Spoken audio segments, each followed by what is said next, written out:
Assalamualaikum warahmatullahi wabarakatuh. Kembali lagi di channelnya PP Al-Quran Al-Hidayah. Pada kesempatan kali ini di channelnya PP Al-Quran Al-Hidayah ada acara baru, yaitu Salpok Santri Al-Hidayah Podcast.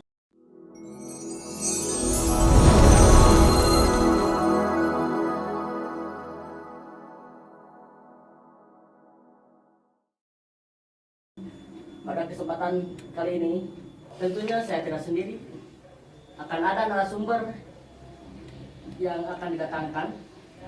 Ini dia, kita panggil Ustadz Yoga.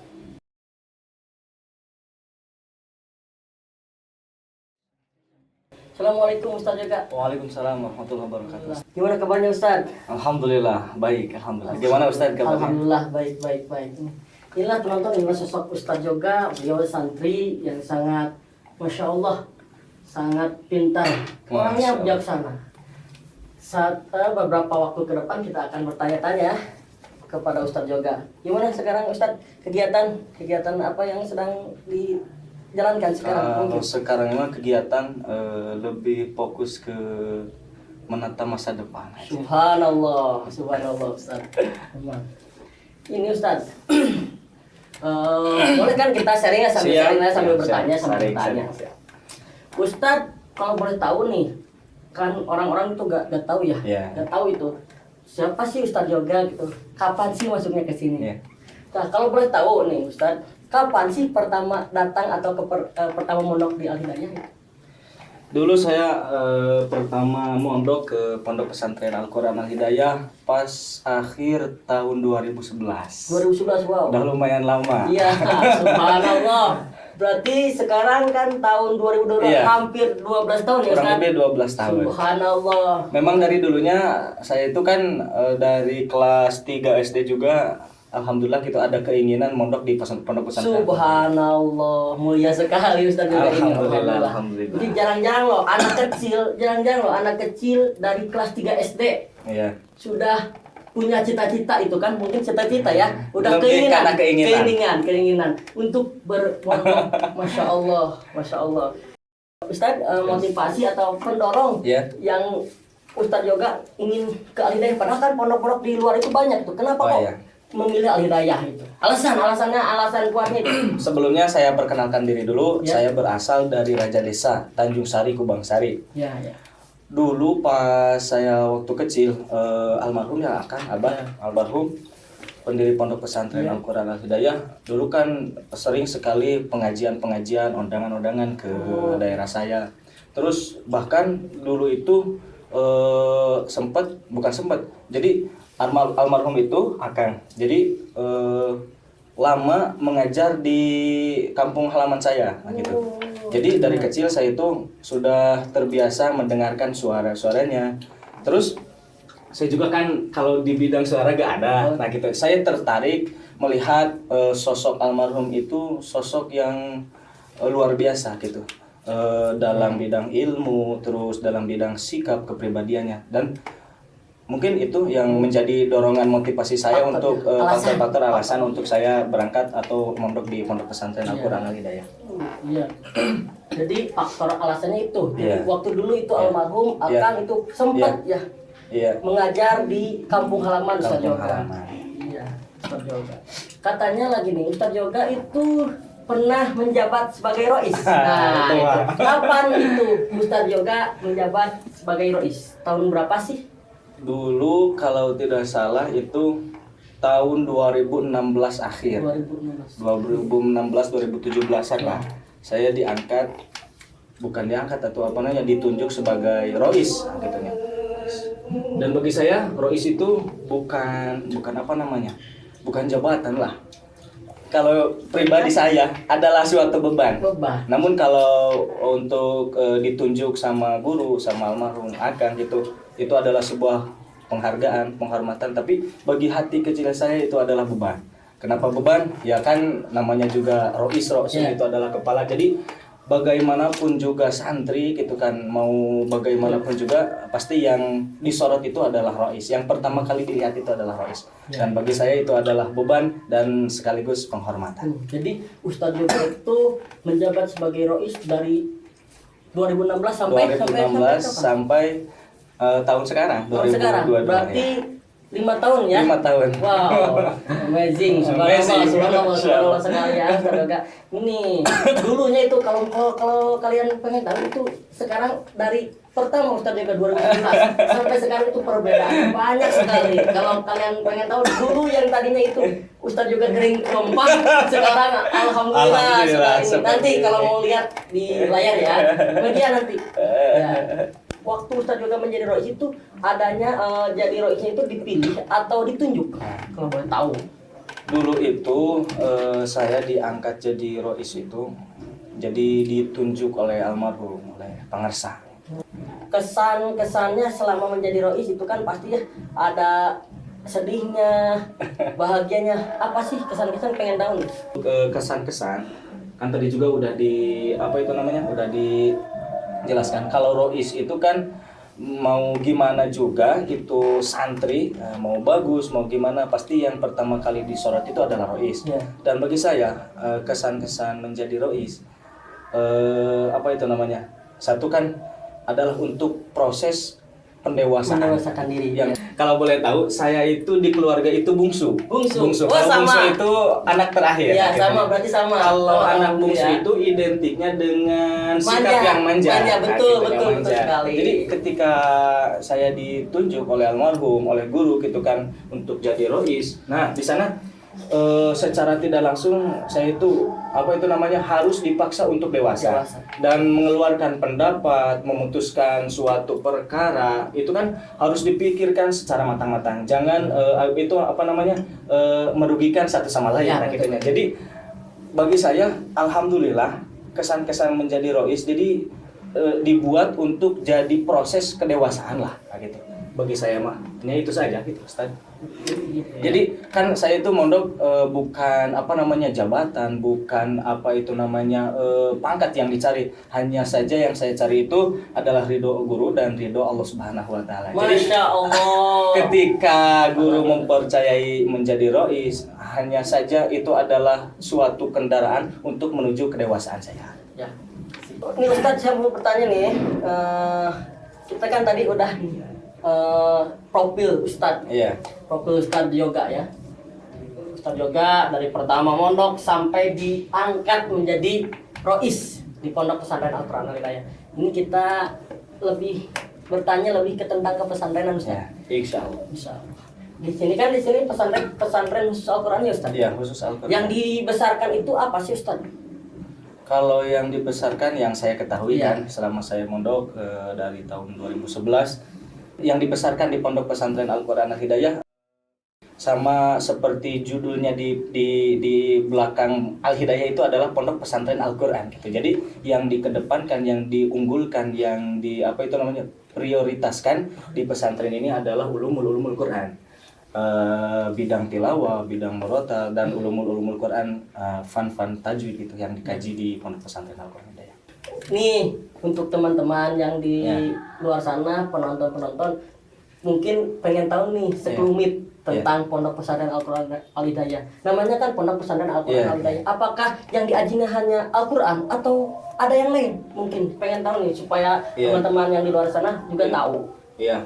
Walaupun namanya Pondok Pesantren Al-Quran Al-Hidayah berbasis Al-Quran yang dikajinya ulumul Quran, tapi tidak menutup kemungkinan alhamdulillah di Pondok Pesantren Al-Quran Hidayah dikaji fan fikih, fan tasawuf, fan tauhid dikaji, tapi dasar-dasar saja. Hanya untuk bekal santri dasar aja gitu. Ya, tapi yang dibesarkan ulumul Quran fan ilmu tajwid. Ini Ustaz nih, kan di sini pesantren Al-Quran apakah semua santri itu suaranya bagus atau gimana nih Ustaz? Pengen tahu nih, barangkali kan ada yang mau monok tuh, pengen monok tapi suara kan gitu kan, suaranya saya nggak terlalu bagus jadi malu lah. Jadi gini Ustaz, melihat dari perjalanan saya mondok itu kan ke Pondok Pesantren Al-Quran Al-Hidayah, saya kan terus terang saja gitu kan di bidang suara itu gak ada. Tapi saya tertarik itu di Pondok Pesantren Al-Quran Hidayah bukan cuma Al-Quran saja, bukan cuma di bidang tilawah saja, tapi semua fan juga dikaji dasar-dasar. Alhamdulillah. Jadi begini, tadi pertanyaan Ustadz itu kan apakah di pesantren Al Hidayah itu semuanya bagus suaranya gitu kan. Nah, jadi kalau masalah suaranya itu mah fadl dari Gusti Allah, keunggulan lah dari Gusti Allah, hadiah dari Gusti Allah. Tidak semua orang punya suara itu bagus gitu kan. Dapat dari guru-guru gitu kan. Kalau mau suara bagus itu ada dua, ada bin nasab, ada bisabab gitu kan. Ada keturunan gen dan ada bisabab. Itu adalah ikhtiar kita, ikhtiar.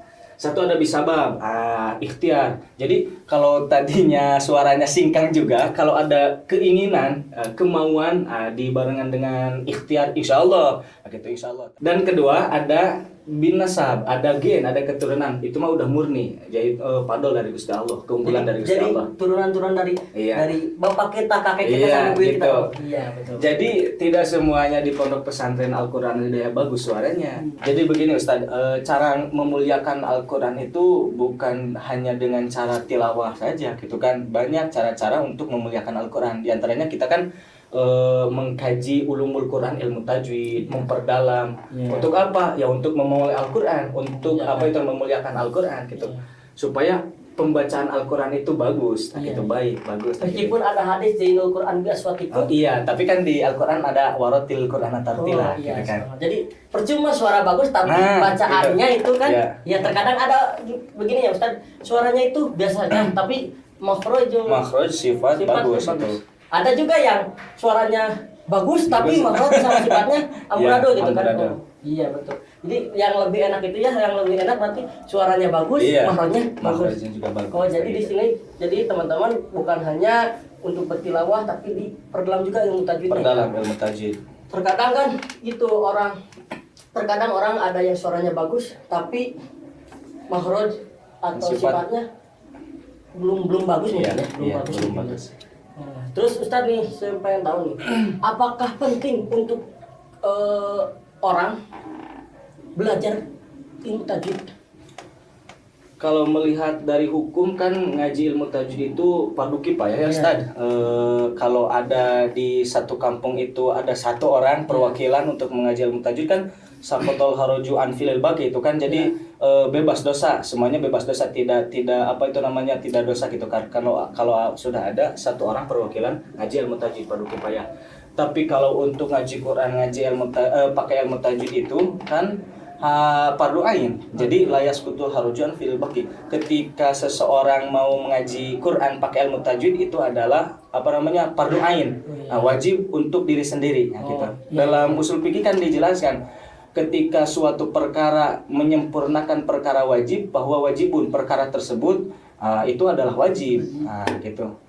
Oh, jadi gini ya Ustaz, untuk kan mengaji ilmu tajwid itu fardu kifayah kan fardu kifayah. Tapi mengaji Quran pakai ilmu tajwid itu fardu ain. Akan menjadi fardu ain itu kepada orang kalau mau membaca Al-Qur'an. Gitu.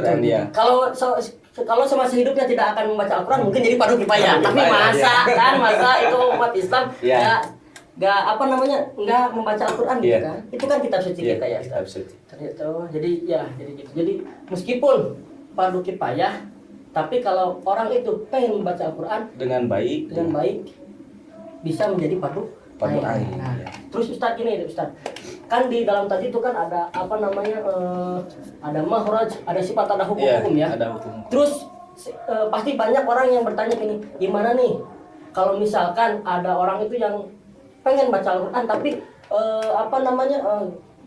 susah untuk melafalkan, tapi dari sana gimana tuh? Apakah itu termasuk dosa?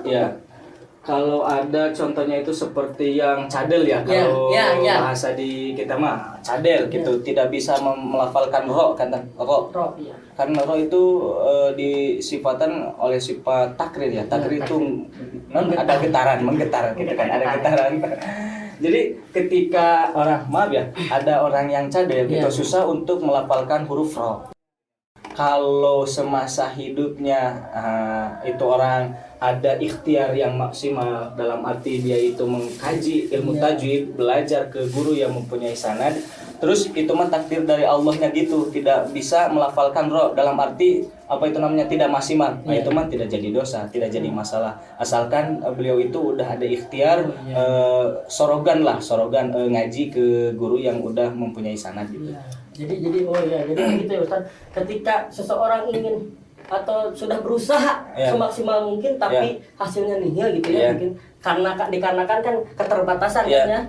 Keterbatasan itu tidak bisa kan nanti ada juga di kitab dijelaskan apa itu namanya boleh saja beliau itu tidak dapat pahala dari pelafalan roh tapi dapat dari khidmatnya ke guru, dapat sawab ganjaran dari Allah Subhanahu wa taala melewati apa itu namanya khidmat atau ngaji ke guru gitu kan. Bertalaki ya. Bertalaki ya. Oh jadi adapun gak mendapat pahala dari beliau mengaji, beliau akan atau orang itu akan mendapat pahala dari taklimnya atau talkinya kepada guru. Nah itu. Oh iya.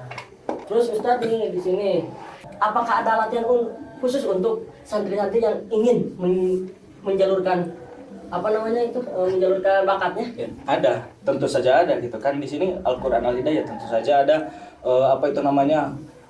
teori-teori ataupun itu kajian-kajian, bimbingan-bimbingan supaya suara si santri itu menjadi bagus gitu kan. Ada teori-teori atau itu kajian-kajian. Apakah di tempatnya untuk berlatih tilawah khususnya ya? Untuk berlatih tilawah apakah di agendakan atau ada tempat khusus atau ada mengaji bersama atau gimana? Kalau untuk ngaji tentu saja ada bertilawah ngaji bersama gitu semua santri dikasih teori-teori oleh gurunya. Nanti juga kalau santri itu ada keinginan yang tinggi, keinginan yang kuat gitu kan, yang besar, mereka juga mencari waktu-waktu yang luang untuk latihan lah. Kalau di Pondok Pesantren Al-Qur'an Hidayah kebanyakan itu santri-santri kalau latihan itu pas Janari kalau di sini bahasanya. Subuh ya, sebelum subuh gitu. Sebelum subuh ya.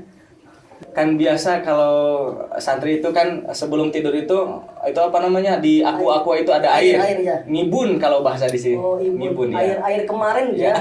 Iya. Air kemarin ya. Kalau yang belum tahu itu air ngibun tuh. Air ngibun tuh air yang disimpan di luar mungkin yang disimpan di luar terus ditutup nanti pas subuh-subuh diminum gitu. Pokoknya Ustadz lebih lanjutnya itu nanti insya Allah dijelaskan oleh ahlinya itu di bidang tilawah insya Allah. Ustadz barangkali itu kan tentang kepesantrenan kan di Al-Hidayah itu tentang kepesantrenan kan di Al-Hidayah itu pesantren Al-Qur'an. Barangkali ada teman-teman atau penonton nih yang mau pengen informasi yang lebih lanjut nih gimana nih, terus seputar mengajinya itu kapan saja kan, terus jadwal mengajinya, terus per bulannya kan terkadang ini Ustaz maaf ya Ustaz ya, santri sama yang sekolah atau yang di luar itu ya terkadang itu di pesantren. Padahal di pesantren itu kalau menurut saya itu tidak terlalu mahal tapi kok susah. Kenapa tapi untuk sekolah atau untuk yang lainnya itu yang mahal itu selalu ini. Kenapa tuh? Kalau boleh tahu. Yang saya lihat sih yang menjadi landasan bagaimana itu masyarakat melihat pesantren itu dengan sebelah mata, beda halnya dengan sekolah-sekolah umum formal. Kan kalau di pesantren itu kebanyakan kalau keluar pesantren itu tidak dapat ijazah tidak dapat ijazah. Yang saya lihat itu seperti itu gitu kan. Jadi alasannya orang-orang menilai sebelah mata ke pesantren atau kepada santri itu karena dikarenakan itu ya. Iya. Yang saya lihat suka aneh loh. Santri itu terkadang dilihat sebelah mata tapi tetap saja itu manusia tetap saja itu masyarakat butuh ke santri lah macam-macam gitu Ustaz. Saya juga aneh tuh kenapa? Dilihat sebelah mata tapi dibutuhkan semaksimal mungkin. Itu kenapa ya? Kenapa kalau boleh tahu? Kalau melihat kan realita kehidupan gitu kan, kalau melihat survei membuktikan kalau ada kalau ada yang meninggal yang dipanggil itu kan santri. Iya betul. Ustadz mantan santri gitu kan. Betul. Terus ada yang syukuran nikahan yang dipanggil itu santri kan. Pokoknya di realita kehidupan masyarakat pasti yang dipanggil itu santri kan gitu. Tapi kenapa kok kalau santri itu dipandang sebelah mata? Saya kan tidak menyalahkan masyarakat yang memandang sebelah mata, itu hak itu hak sendiri kan hak mereka. Tapi alhamdulillah kan tidak semuanya memandang sebelah mata, ada juga yang pro gitu kan ke santri juga gitu kan, alhamdulillah maksimal. Terkadang saya juga suka kesel nih Ustaz gini ya. Maksudnya bukan kesel ke orangnya tapi ke sifatnya kan, kita nggak boleh ya kesel sama orangnya itu kan. Nah, jadi kesannya gitu Ustaz, gini tuh. Santri kalau 1 tahun 2 tahun kalau datang ke kampung halaman itu ditagih itu. Tapi ongko ditagih, namun bahasa Sunda begini Ustaz, ongko ditagih tapi dipandang sebelah mata. Coba yang sekolah Ustaz, maaf sampai S1, S2, S3 digunakan kan di masyarakat. Tapi beliau bahkan kebanyakan itu orang-orang yang berpendidikan tinggi itu dipandangnya dengan mata langsung, mata pelotot, nggak beda sama santri itu mata sebelah mata. Kenapa itu? Saya suka kesel kok. Jadi begini Ustadz, kalau ditanya kenapa, saya kurang paham, itu kurang, tidak bisa memberikan jawaban karena itu hak masyarakatnya juga untuk menilai santri. Tapi saya apa itu namanya, melihat landasan dari hadis Nabi, mangkanat himmatuhu fi thalabil ilmi summiya bisamai nabiyan. Boleh saja gitu kan masyarakat melihat sebelah mata ke santri, tapi kan sumia bisama inabian, Allah berikan fadl ke santri itu lewat malaikat memandang itu santri itu adalah orang-orang mulia di langit, masya Allah. Jadi tuh para santri, biarpun kalian atau para santri dipandang sebelah mata oleh orang-orang yang memandang kalian sebelah mata, tapi kalian dipandang mulia oleh malaikat, subhanallah, di langit. Iya gitu. Itu Ustaz mungkin kan pengen tahu nih, maksudnya saya bertanya itu kan pengen tahu barangkali teman-teman yang mau mondok di sini gitu. Gimana sih di sini kegiatannya apa aja, terus per bulannya kan terkadang itu per bulan nih berapa gitu kan. Ya gini Ustaz, kalau masalah info lebih lanjut, masalah kepesantrenan, kegiatan-kegiatan, terus apa itu namanya masalah pendaftaran, itu mah bisa ditanya saja di Facebook PP Al-Quran Al Hidayah atau di Instagram, ya nomor WA yang nanti dicantumkan. Ya gitu, jadi barangkali teman-teman mau mondok gitu ya, mau mondok di Pondok Pesantren Al-Quran Al Hidayah, nanti linknya di sini. Udah. Ya, begitu saja mungkin. Terima kasih Ustaz. Ya, sama-sama. Mengganggu waktunya ya. Ustaz, jadi gitu ya. Jadi untuk para teman penonton, barangkali nanti kalau mau bertanya-tanya bisa nanti di Instagramnya PP Al-Quran Al Hidayah. Nanti apa namanya, tinggal pengen siapa nih atau mau siapa nih bintang tamu, nanti tinggal DM, bisa DM atau bertanya langsung gitu. Terima kasih Ustaz.